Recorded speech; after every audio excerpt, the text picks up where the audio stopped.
Jay here, Stretford, Paddock. That is the legend that is Andy Tate. West Ham United won. Manchester United won. Benjamin Sesko rescuing a point for Michael Carrick's Reds right at the death. Andy, what do you look at that? Do you look at that game as a point gained or 2 points dropped? I'll take a point gained with the circumstances at the end and results going for us in the last 20 minutes of other games with Chelsea Leeds. Yeah. But I do think if you look at it in the long run, you take what you get. You're getting out of jail. They've done us Old Trafford with a late goal. Yeah, we've done them all with a late goal tonight. Could even won it. But I think United were going for the fifth, unchanged side as well. But I think United were lacking, really lacking tonight. They're lacking drive, intensity. I mean, you could tell it, say, playing a Saturday. We've had one game a week, every week. Well said. And this is like Saturday, Tuesday. This is the first reaction with the players. And United were, say, shot shy today. West Ham had one shot when he cut in, and a great save from our keeper in the first half. And United never got going. Even say we got one off the line with another with our corner drills, and Spider Wan-Bissaka cleared off the line first half, so it had to be him, didn't it? But I think United. I think there was a chance with Bruno as well when he was played in, but it was offside. But it was well found. It was a cracking pass as well in the first half.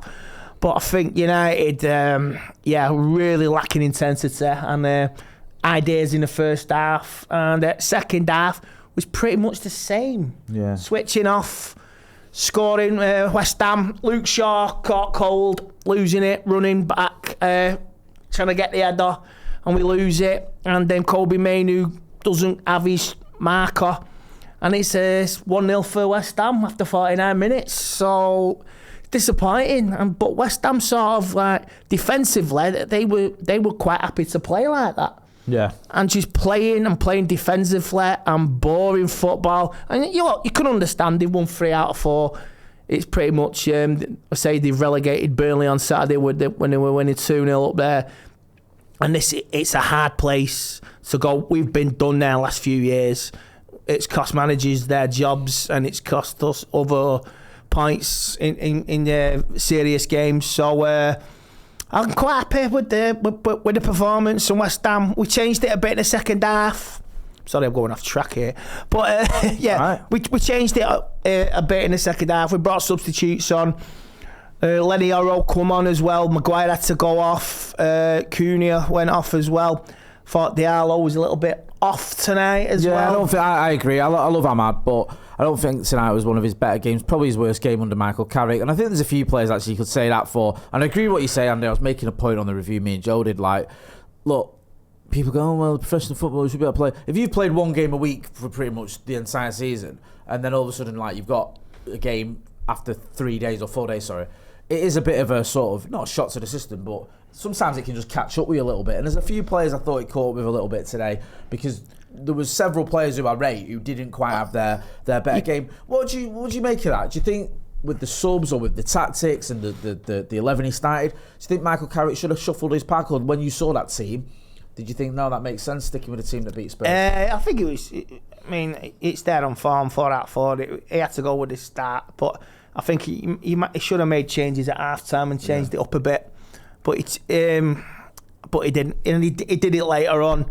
after, let's say, a Casemiro equalizer, which was offside, and you can see Casemiro like that. And where's the enjoyment gone in football? VAR. He was off by an elbow. Oh, so close, isn't it? So close. The lines are drawn, and it's a joke.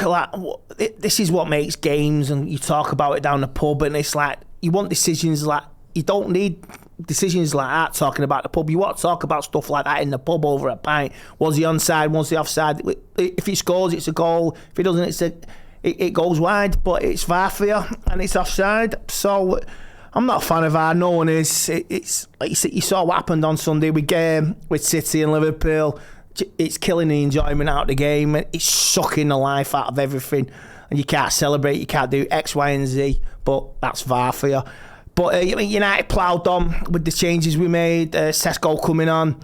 Xerxes, we were pushing near the end, and I was coming down on the bus, and I got off the bus, and Xerxes' head just fizz wide, and you think, that is it. I thought that was it. I thought that was it. Yeah, just out, and I'm hiding in a shelter out the rain, basically, and I think half of Manchester City Centre heard when Sesko scored that. Fucking have that, West Ham. Have that. And there's an homeless person down the road even hearing me like, what's going on here? Security guard looking at me smiling as well because he's got it on his phone as well. He's got a night shift, but it's doable for him now because United scored. He was smiling. That last minute equaliser makes it. Security guard was pumping like that. He was pumping his fist in the air. He was happy. But a cracking finish from Sesko, and I like it. And it's another 2 fingers up to certain pundits within the media world who loves to get a dig in on somebody who's just still finding a feet in the Premier League. And you see, even with his goal against Fulham as well, that's he's gained us 4 points. He's gained us 4 points because if we don't do that, we don't beat Fulham when we lose tonight. So Burnley as well. He's Burnley. He's got some important goals. So that's the difference. Even at the end, he's going. You go for go. We couldn't even have won it. I thought Ahmad was going to play him in for a winner. And we kept pushing and pushing, but even before we equalised, United got caught on the break twice, but Lenny Yoro, fantastic defending. Really good when he came fantastic, and usually he's off the pace sometimes, but he did what was required of him. And West Ham will be sick as a parrot in the Queen Vic. Sick as a parrot in the Queen Vic, I love that. So because obviously that was an opportunity for them with Spurs losing as well. That was a massive opportunity. I don't really care about West Ham and what they do this season. Do you still feel confident? I mean, you've spoken quite a lot, as we always do, over the last few weeks, and you've always been pretty confident under Michael Carrick that we can get Champions League football. Do you still feel that way? Yeah, third is there for the taking. Third, I love that. Third is up for the taking, and anything I like to say is a bonus, but I think that is out of territory now, but you never know with football. But third, top 4 race, it's a point gained. And Liverpool got a tricky away fixture. I think it's Sunderland tomorrow as well. Yeah. So Sunderland are not an happy hunting ground for teams in the top half. So could be a point gain tomorrow. Could be a point gain if Liverpool lose. So I'll take any point. 13 points out of 15. We won't. We never saw this after Ruben Amorim was sacked, did we?